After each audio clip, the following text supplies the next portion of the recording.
Hi, everybody. Welcome back to the Writing Gal Pals podcast, where we talk everything writing and books.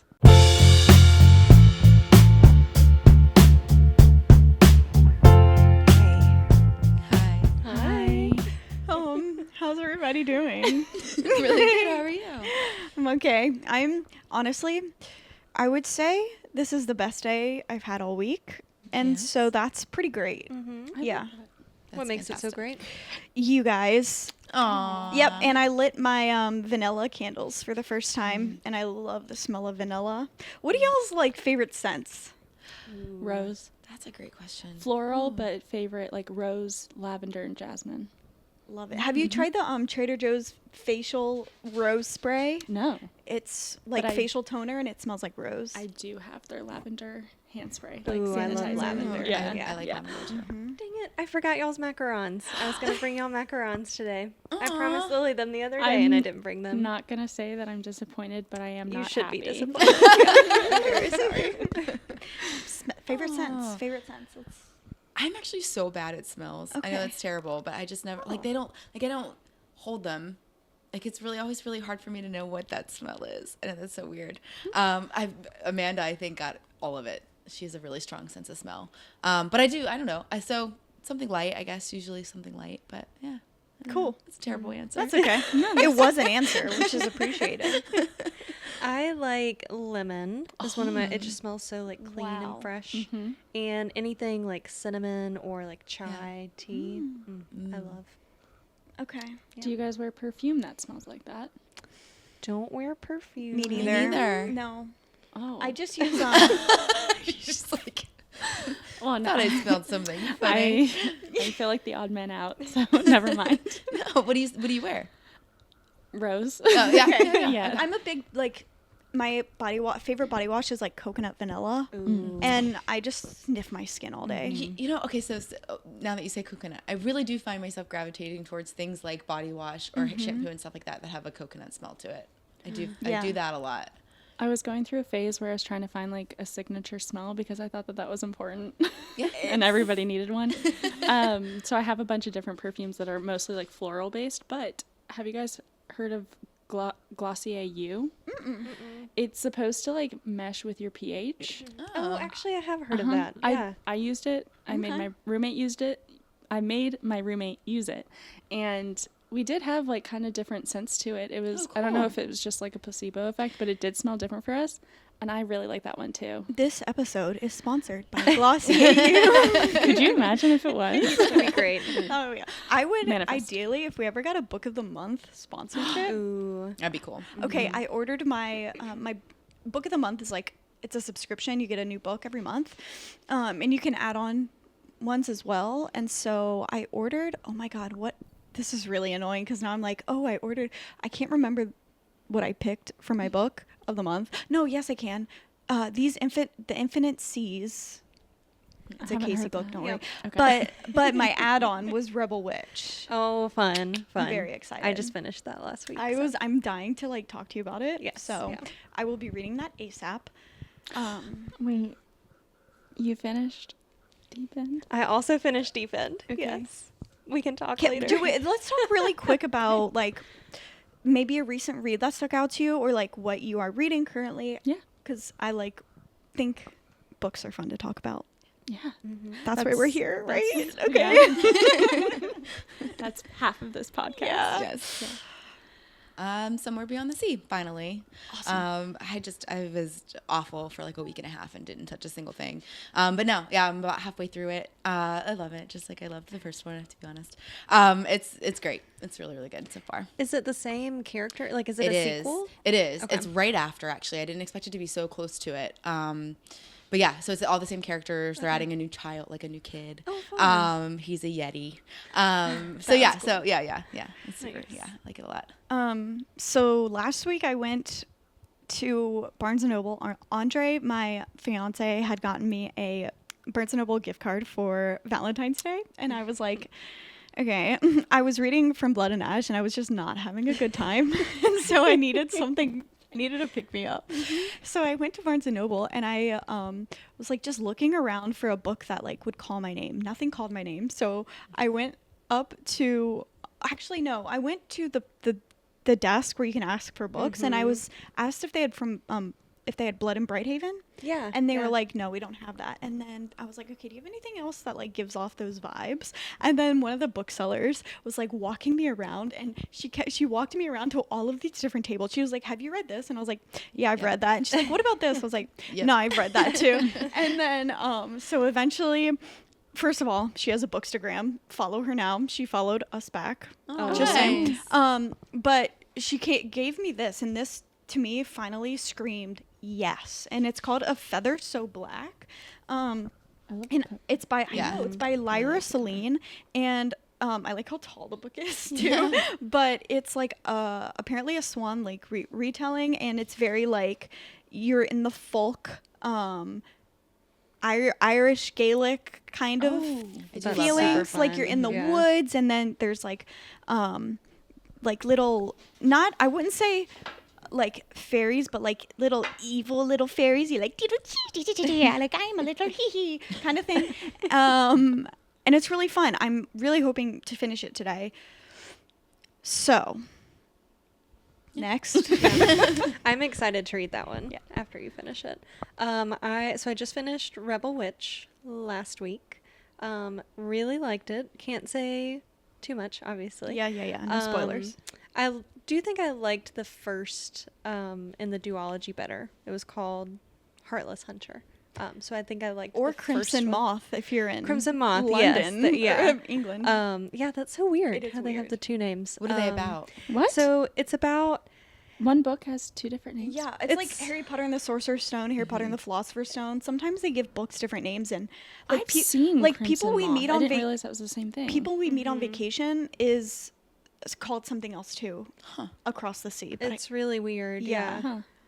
But it's about witches that they used to be like the ruling class, and then there was a revolution 2 years ago, and so like non-witches took over and started hunting down all of the witches. But you're not saying the most crazy thing about this book is that she uses her period blood. Yes, that's literally the only thing that matters. Yes. But it's good. Do you like What? it? Okay, I like the witch stuff. It's really good. So, okay, here's why. Because when witches... Don't give up, Lily. Lily You have can't to get read past it. Okay. So when witches cast spells, they have to use blood. It's like only blood magic. Okay. And they like most of the time use their own blood, so they cut themselves to use it.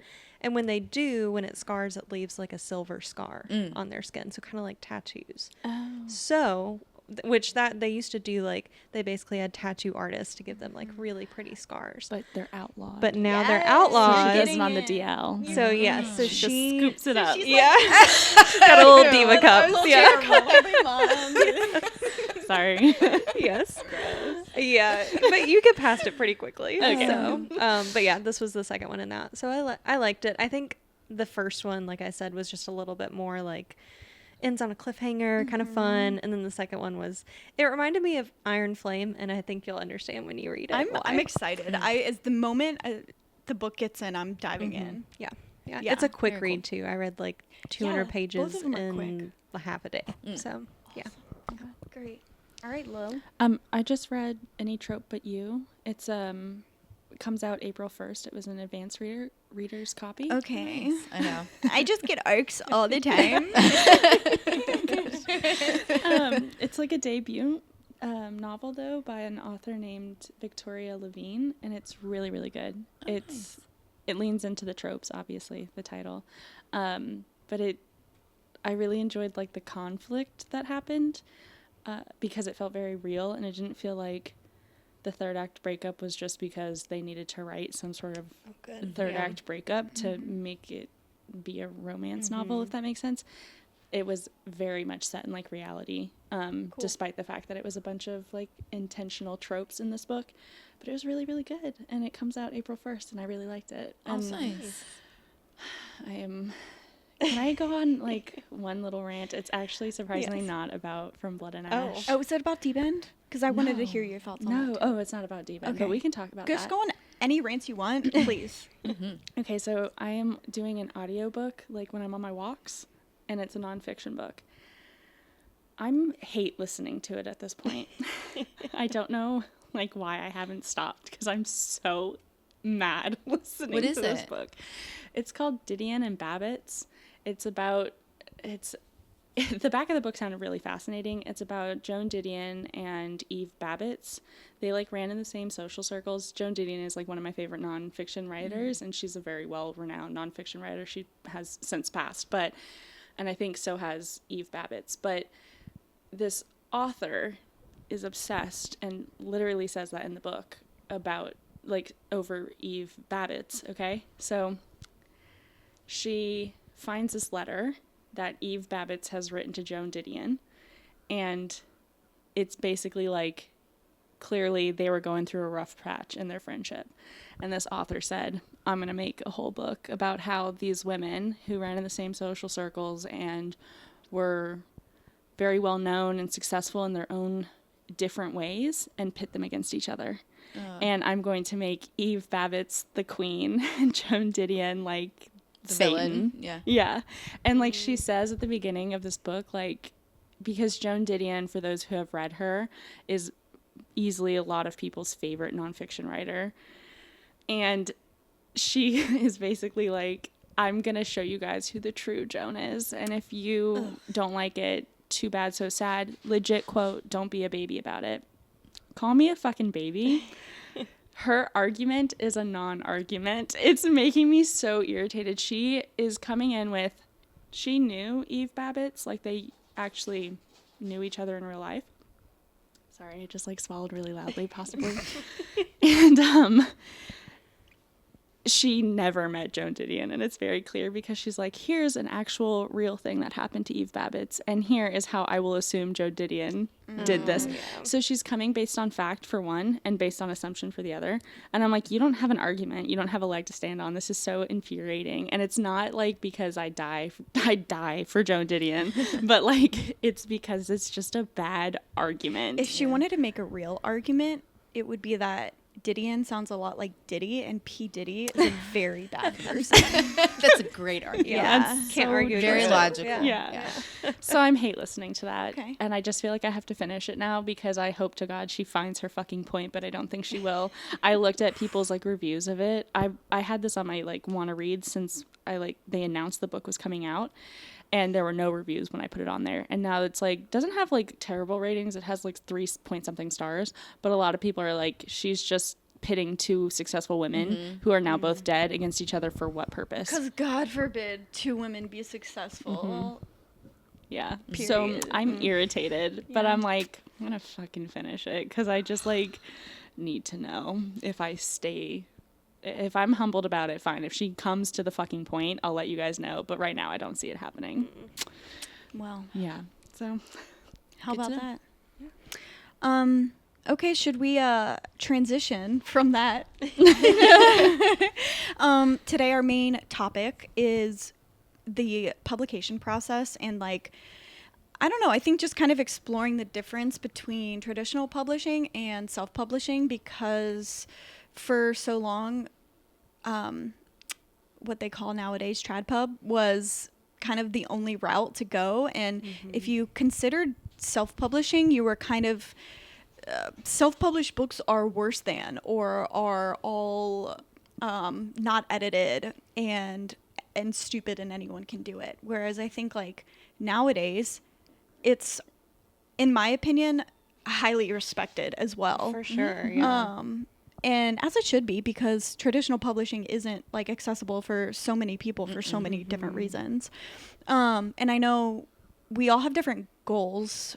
We all write different things. And so I think maybe we start with like what route, if any, you're considering going down, and maybe tell us like why.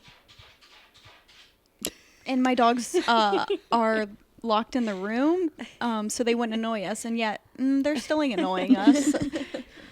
They just want us to know they're there. They do. Yeah. So who wants to go first? Do you want to go first? Because I feel like you're kind of furthest in Ooh, there we go. that process, maybe. Sure. Yeah. So I am manifesting that my book will get sold, and also manifesting that I will become a best-selling author. Okay, by my own right. I will talk about like the process itself, just in case anybody doesn't really know how it works. So when you get traditionally published, you essentially will take your book as far along the editing process as you can physically take it. Like, I will edit the bejesus out of my book until I feel like this is a great book and it is ready for somebody else to take it to the next level. When that next level would be, I query the book to a bunch of agents. I submit a 1-page letter with the first 10 pages of my book that say, here's why my book is awesome and why you should pick it up. The agent will then hopefully pick me up on as a client, and we will work together with probably back and forth for months, going through what the agent believes edits need to be made to my book to make it more sellable. Then the agent will they'll essentially query to a bunch of publishers and hopefully sell my book, and then maybe Simon and Schuster will pick up my book and will then, guess what, go through more edits. They'll hire professional editors, proofreaders, whatevers, to put the final spit and polish on my book, and we will get a novel out into the universe. The biggest con to this process is that it's so hard to actually get a book sold, but also the timeline is so long because you are going through such like a long process. You know, you're not only editing your book, but then somebody else wants more edits on your book, and on and on and on it goes. But to me, like, and I'm sure all of you guys have as well, but like, I've written, my very first story was, I was like 5 years old, and I wrote a story about my brother becoming a Jedi in my notebook, and like, telling stories is all I've ever wanted to do, and it is all that I want to do, like, in my life. And so I want to make this like a sustainable thing for me where I can just keep writing and writing and writing and writing. And frankly, like, getting traditionally published is kind of all that, like, it matters so much to me because I just think it's so awesome and cool. And I think self-publishing is cool as well. But I want the more or less clout, I think. It's validating. That comes for with sure. it. Yeah. So that's kind of like my why. But I know, Casey, you're very determined to self-publish, which I think is amazing, and I would love to hear more about your. So I will say, like, the clout and the. If Berkeley was like, hey, we want to pick up your romance book, I'd be like, I will absolutely sell out to you, change whatever you want. Like, this is great. And that is in the back of my head. Like, it would be so validating to have somebody, like a professional, buy your book. Like, hey, this is good enough. But one of my favorite authors, Carissa Broadbent, which y'all have read. She's great. Michelle, you will read eventually. Yes. She's got some new stuff coming out this year. She does, yeah. And she started off as a self-published author. And her, like, quality is no lower than anybody else's. Like, her writing is beautiful. Stories are beautiful. And that was, I think, really inspiring to me. Like, you can do this on your own and make, like, a really good product. I also like the creativity, or like the creative authority, and the freedom that I would have. Like, I don't want somebody to change my title, or like I want to like keep my ideas in there and them not be like, oh well, you know, more sex would sell, so just like you need to take this character development out and just like have this in there instead. It's so interesting because I'm like totally fine with doing that stuff. Yeah. And I don't know why, but I'd be like, oh. And maybe I would be. Yeah. Like, you know, maybe it would depend on if I, like, how I felt about it. But right now I just feel like it's, like, my little baby. And, like, you would think it would be fun, too, to go through, like, the cover design process and doing your own like marketing and stuff like that? Well, so the marketing thing is a big part of what holds me back from like fully committing to self-publishing, because it is all on you. Not that publishers do that much anymore, like if you're not, you know, Sarah J. Maas or somebody, but at least it's something, right? And I hate marketing. You know this because you're so good at it. So that would be a negative for sure. What about like, would you hire, or do you plan on hiring like a manuscript critiquer or like an editor? Yes, yeah. I think that the amount of money I would spend editing would probably be more if I was like, okay, I'm not getting picked up by a literary agent. Like, I'm going to put even more into editing this to make it like perfect. Probably wouldn't spend as much money if I'm trying to query, just because they're going to change it again. That's what I'm not going feel. to use up all my savings for this. So, yeah. Cool. And Michelle, you have self-published. Yeah, I'm have. super curious to hear your thoughts. Yeah. So I would do it again. So there's a couple different things there. So I did query. I probably only sent it to like 5 or 6. Okay. Publishers. I did not do the agent route at all. Interesting. I never went to school. I never surrounded myself with people. This was completely on my own. And so I think I've learned so much more about just the process overall. So I probably would have done things so much different anyway. Even looking for maybe the traditional publisher, I would have done differently. I did hire an editor, which you couldn't tell if you did go back and read it because it's terrible. But it was my baby. And so if you are not used to being edited, it was an awful process. Yeah. You know, that was like a gut-wrenching process to me. And if I would have gone through this so many times and like been surrounded now the way that I am now, you can absorb all of that a lot more. Where before I didn't do it the way that I probably should have done it. I would have gotten more editors. Like I would have done a couple different things. I would have done, not just had one person. I would have had beta readers. I would have done so many more things. And I think, I've said it to you guys too, like mentally I was on a time clock and I was like, fuck it, I'm just going to put this out there. I don't care. I want to do something by the time I'm 30. Like that literally was my thing. And so I would do everything differently. But I would be okay going the self-publishing route again. I think I would like to try the traditional again, and I would do it probably a little bit more heavy. The marketing is probably the scariest, but I do think it doesn't pigeonhole you. Like you can still sell to a traditional publisher. All you're doing is getting yourself out there more.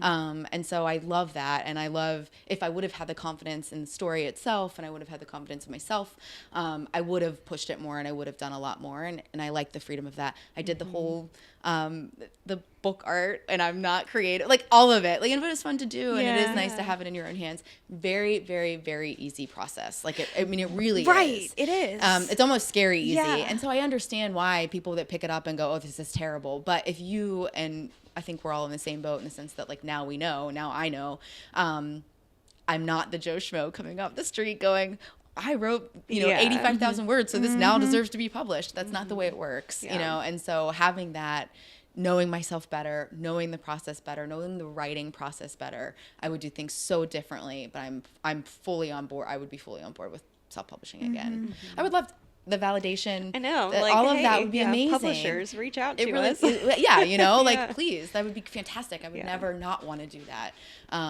But there's also something to taking it in your own hands. Yeah. I also think, like, with the book culture now, and thinking just how, like, social media plays a role in books becoming well known. That's true, yeah. It has changed a lot of independently published authors' lives, because now, they are getting republished through traditional publishing, and they're getting new cover designs and X, Y, and Z. And so it's a good way to put your book out there. It's a good way to self-market and see if people like it. And then if it does do really well, it doesn't mean that it won't get picked up later. Exactly. Or that your next book won't get picked up later or anything like that too. It is just a way to, like, kind of put yourself out there and see what that is like. It's not you either independently publish or you traditionally publish, or I'm sorry, like self-publish or you traditionally publish. It could be a both situation. it could also be that you traditionally publish, and then in your next book, you're like, I'm just going to independently on my publish own, this yeah. because I've got my following. And a ton of people do that. And like, honestly, I would be heartbroken if it's a very likely scenario that my book doesn't get picked up. I'm still sharing this shit with the world. Yeah. Like, I Yeah. would self-publish it because I'm so passionate about my story. Yeah. Yeah. And proud of it. Yeah. You know? As you should be. And So- also, like, now that, you know, we're all in those writing circles, we're all making connections, like, we all know at least one, just even if it's by proxy, because I don't really know her well, but just even like Penny Zhang, we all know her. Love Penny. And Penny, she- hi. Yeah. Yeah, she listens. let me restart the camera. Okay, can we keep talking or? Oh, okay. But we even have those connections where I mean, even publishing is just like everything else. It's not what you know, it's who you know. Exactly. And that's not the case for everyone if they don't have like a wonderful community that we've all been a part of. Yeah, I feel in Greenville. so lucky. Oh, for Yeah. sure. Yeah. But it's still something that people can do, like self-publish and even get into that traditionally published place, or it just kills and you get independent or you get traditionally published, you Yeah. know? I think it's not an either or anymore. I think it can be a both situation, which That's is so really true. like encouraging. Yeah. I completely agree. Completely agree. Do you have plans on like getting published in like a literary journal or you know what's really funny is we were at Writeshare on Thursday and there was this an author, Tita Ramirez, who she just published a book called Sing It To Me Well. What? Tell It To Me Tell Singing. It To Me Singing. Tell It To Me Singing. She was wonderful. She was great. Loved her. That's a cool title. I know. Yeah, the book itself was like so beautiful. Yeah. Like, yeah, but so she was saying, oh, you know, like I also publish nonfiction, and actually I've had something published in a literary journal before. And Lindsay was like, yeah, nobody reads those. It was kind of funny. Like she said in a very like respectful, not demeaning way. Yeah. And I don't even know why I brought that up, but I was just curious if you had like thoughts, aspirations of doing that, or like publishing a book of essays. Yeah, ultimately the book of essays would be where I would love to go, because nonfiction is, I'm not going to say it's harder to get nonfiction published, because I think that would diminish how hard it is to get fiction published, you know?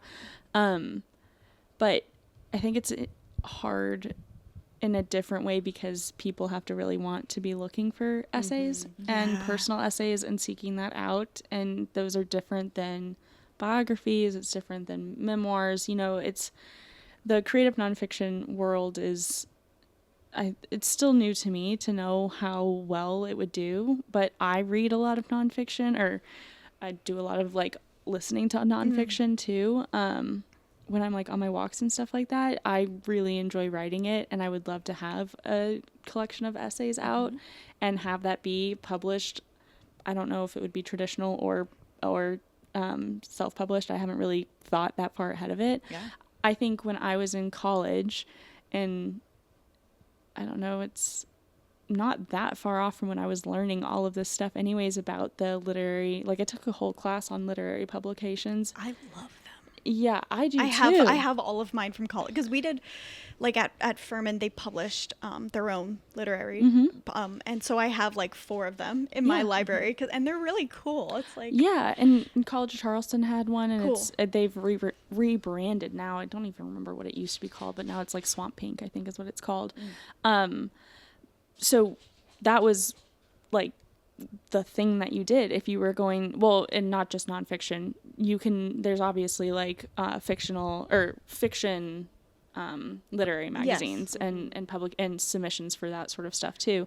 But when I was in school learning about it, that was kind of just like, oh, if you want to be like a literary writer, that's where you go. And I thought, as someone who was like writing nonfiction, oh, that's the only type of writer that I could be. You know what I mean? Like I didn't think I could do books. Like I always thought, oh, you start with essays online or essays through literary magazines, and then you get picked up through like collections that way, if that makes sense. Like you publish your collection after you've written a few things. It never occurred to me that you just write the collection and then publish it. And I think the first time that was clear, I think this was my first Writeshare. I think it was the one that it was a nonfiction Writeshare. You guys didn't read. You did it before us. Yeah, you guys didn't read The Wet Wound, did you? I haven't read it yet. Okay, so then it must have been when it was the nonfiction group, and she had the nonfiction writer. Her name is. Oh no, was that the one with the heart on it? Yes. She did that was come- great. yeah. That was ours. That was ours. Okay, Yeah, I cool, just haven't cool. read it Sorry, yet. it took me a second, but either. that was phenomenal. Yeah. She read the piece from it. Yeah. it Yes, and I mean, she did get some of those things individually published through like different Okay. magazines or different online like websites and things like that. I'd have to look at her bio again, but she did just publish that, and I Yeah. was like, oh, that's interesting. Like I think that was the first time that I saw where you could just like publish something like that, and people would be interested in it. Yeah. So Yeah. it's changing my perspective on like, oh, I'm going to just write one essay and then submit it and then see how it does, or write another essay and submit it and see awesome. how it goes. Like I'm working on a collection of essays now that all have like a through line kind of, and seeing how that would This go. is the citrus, right? This is the citrus Yeah. one, yes. Awesome. Yeah. Yeah, so I'm in a weird space. I feel like I don't know what I'm going to do and how I'm going to get published, because I don't necessarily have like the driving force for either a collection or just trying to do them, like getting published however I can sort of thing. Yeah. And I think I just need to reevaluate that. This is terrible because this is my only frame of reference, but like David Sedaris. Yes. I mean, it's not like that's not unheard of. No, You yeah. know, and that hasn't done very, very well. I know he's had full memoirs too. So, but yeah, I mean, I think there's a market. in There's a some way. market for Yeah. it. I just need to figure out how I fit into it. And I think Yeah. that's kind of like the, You're going to make your own. yeah, fingers crossed. What is it, like imposter syndrome? I think that's what I'm Oh, feeling right God. now about Girl, that. yeah. Just kind of like, Yeah. Oh, yeah. is anything that I'm writing, do people even care about it? You know, Yep. I know. I've had multiple conversations like with like Lindsay throughout Write-Share is like, how do I make people care about this? And it's not just like me writing my diary. But I think if you write authentically, people will, you know what I mean? I think if you are trying to fit it into some sort of mold, people know that. Yeah, I think I so think. too. I have listened to Spare by Prince Harry Yep. just for his voice. But I don't read any nonfiction. And when we started Write-Share and I read your stuff, I was immediately like Yeah. sucked into it. It's So so I love your stuff. Yeah, I don't ever read it, and I like always enjoyed reading yours. Thank So, you. That's very sweet. yeah, Thank you. I think it's just being authentic and like sharing your story and your voice. Yeah, I think writing with you guys and everything like that has made me want to go a more like complete route, I guess, and want to have like an actual physical thing as opposed to just doing those submissions. That doesn't mean I'm not going to continue to try to submit, because even the rejection process is really good for me to go through. But I think it would be cool to have like an actual completed work of something where I'm like, oh, this all makes sense. It's all together. Here it is. And then see what I want to do from there. Yeah, Yeah. for sure. Yeah. That's wonderful. Okay. Anything else about this process before we? We can cut this out if we're not allowed to. Are we allowed to say that you've been you're Oh, about to yeah. be published? I think so. I don't know Sure, of why. course. Well, congratulations to Yeah, Lilly. thank you. Yeah, all that being Speaking said, of, yeah. all of that being said, I Yeah. wrote a reflection on opening up Swoon, which is the mobile bookstore that I own, and it's interesting. I don't know that it's what I thought would be the first thing that I ever had published, but like I'm kind of excited about it, just because I think you guys have read what I typically write, and I feel like it's quite different because it's maybe less revealing, I guess. Yeah. Or I don't know. I know what you mean. Yeah, It's less serious. Like you usually write very serious, very deep. yeah, like very like traumatic Yes. stuff. Oh, yeah. Oh yes. And this is just more like it's not a fluff piece in any way, because what I'm writing about is just like my anxiety, which feels very different than anything that I've ever written about, because I don't tend to talk about that stuff.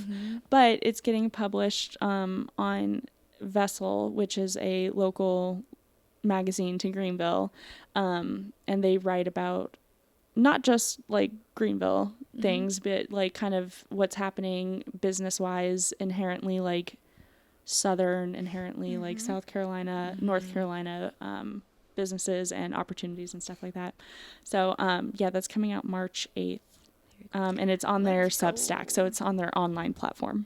Amazing. Congratulations. so exciting. Thank you. I used to write like basically like blog like articles for a publication called Love It Publishing, and I don't even know if it's still around, but I honestly think it was this girl that was like just like I got $10 an article, and she's just like wanted to publish things, and it was simple things. Like I wrote about being a mom, I wrote about being a twin, I wrote about my marriage, I wrote, a bunch of different stuff, but that was really fun, and it kind of helped exercise some things. I don't know if that would be anything you would ever be interested in. I have no idea who read this. Nobody, probably. Oh, I shouldn't say that. Sorry, Love It, if you're out there.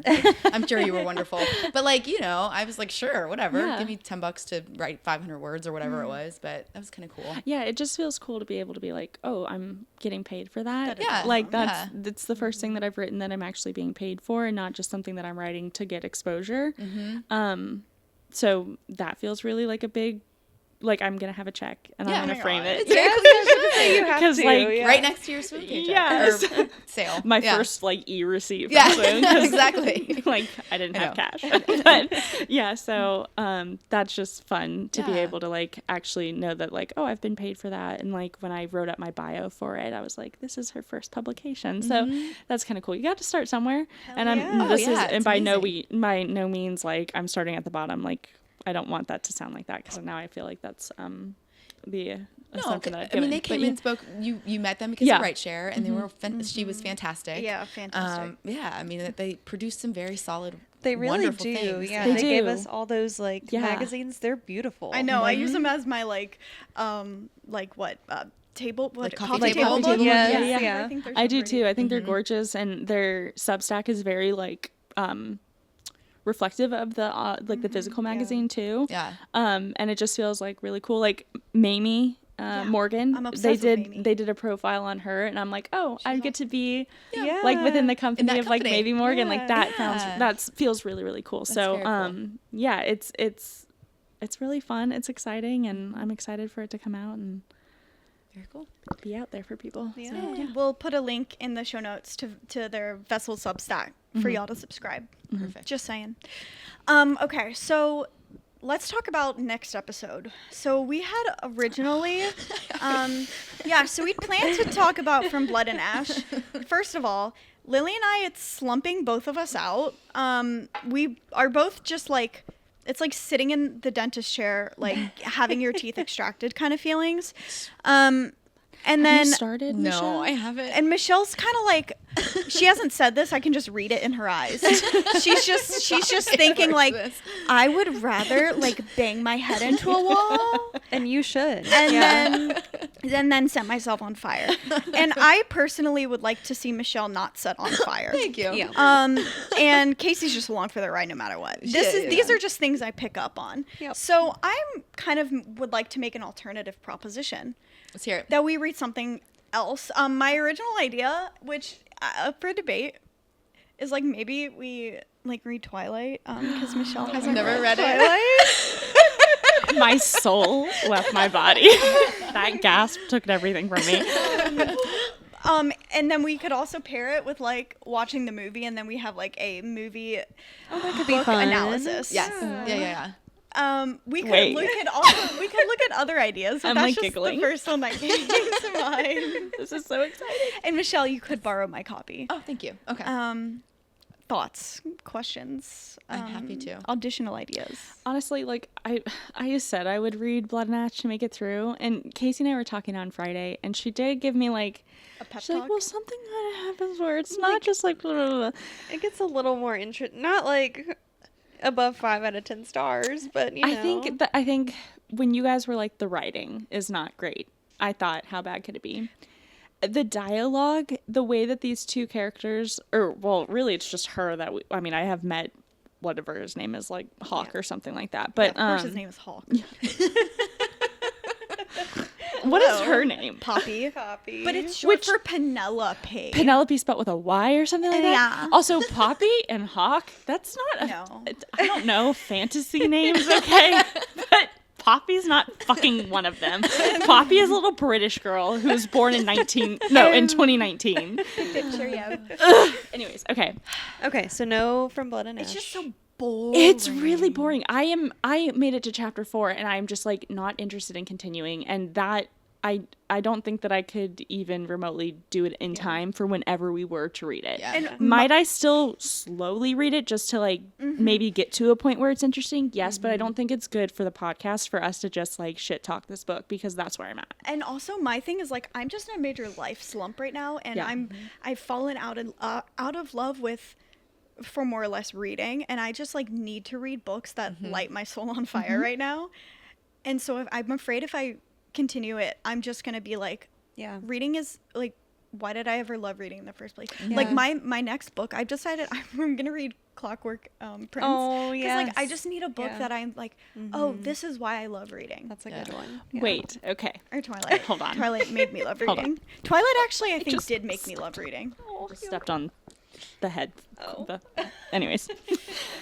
If we do Okay. the Twilight Lily's thing, So excited. can we fully commit? Meaning, we also read Midnight Sun and Life and Death. Oh, goodness. So we have a trio. Okay, Midnight Sun is so fucking good. Midnight Sun like got me through quarantine. I thought you were about to just get mad at me for even suggesting That this. No. too. I thought That was a sigh sounded reaction. like, So for why? you guys that don't This know, makes me thrilled. Midnight Sun is Twilight from Edward's perspective, and it's so it's so creepy. You read it and you're like, Yes. oh my god, Edward is a psychopath. It got worse. so bad. Wait, but have you read Life and Death? Yes. Yes. I hated it. No, Like, that's right, because I told you to read it. Because We never talked I'm Bella, I'm Bo. Like, I like, literally told Casey on Friday I hated that his name was Bo. no, it's just so like you read it and you're like, this is just stupid. Like, Okay, I loved it.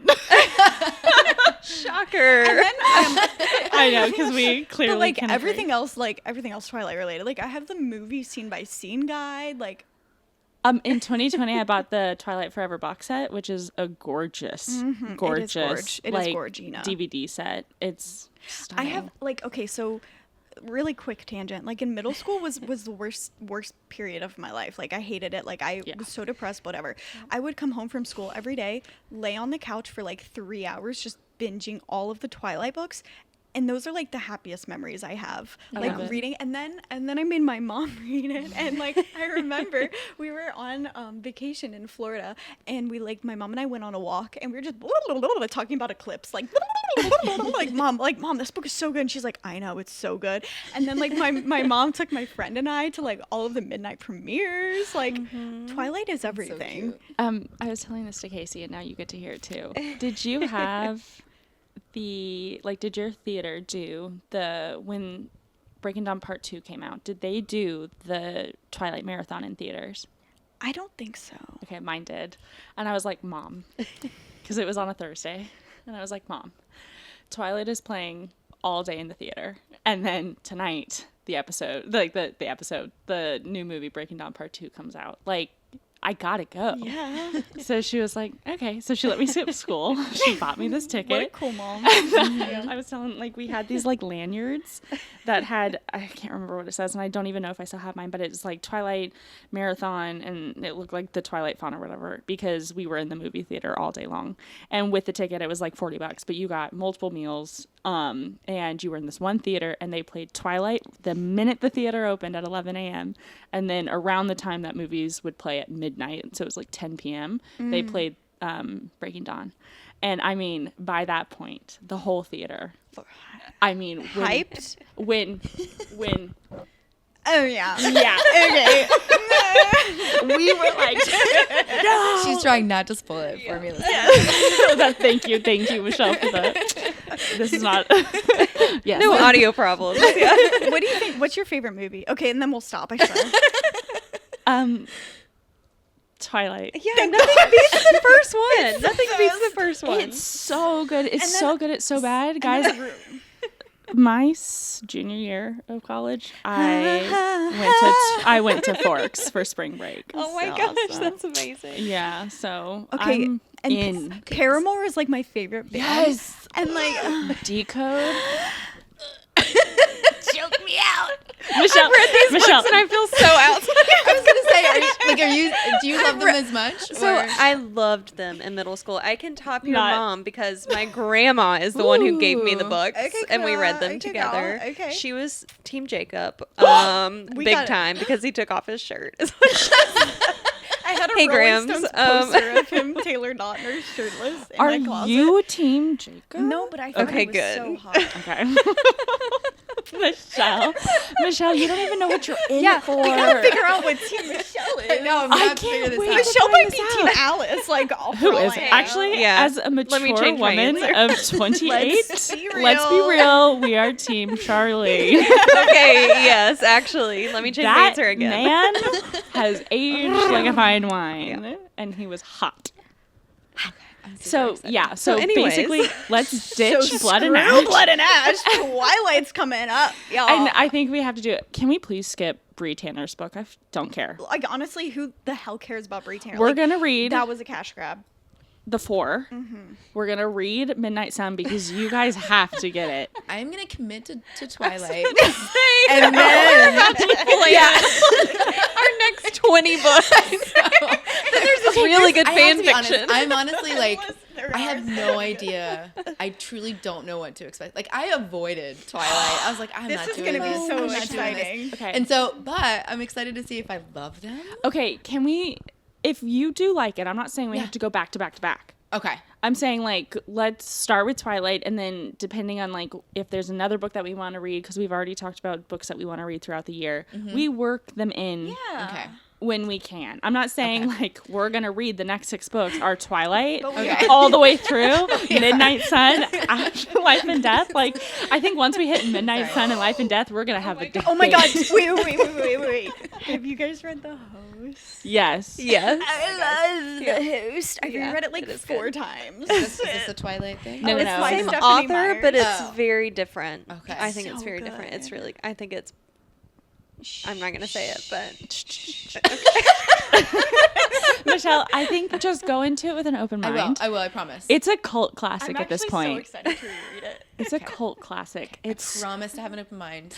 I'm excited. Cadence never read it. Wait, No, can I Cadence mention never your did. children's All right, name on well- here? Okay. When we get super famous, I might like Yeah. try to Yeah. keep it secret. keep but her, no, keep no, her no. privacy. she is like not a child. No, she's really not a child anymore. and I'm so like, it's okay. I'm like, let's protect her privacy. She has no way to speak for herself. But no, she never did. She read. I want to say she read Divergent. Yes. Like she got Classic, into yeah. a lot of stuff. She's actually a huge fantasy reader. There was a series. She has to remind me. Or I need to look at my Goodreads. She had me read some series that I actually really liked. I Did you- just can't remember what they were. Did you ever do the Hunger Games? Oh, I love the Hunger Okay. Games. Yeah. yeah, So- yeah. I so love the good. Hunger Games. Sunrise on the Reaper. I can't wait. Oh my god. I can't wait. That might be one I force you to buy me for. I will do that. I'll do that. Why haven't I done that yet? It comes out this month. I know, I'm so excited. Okay.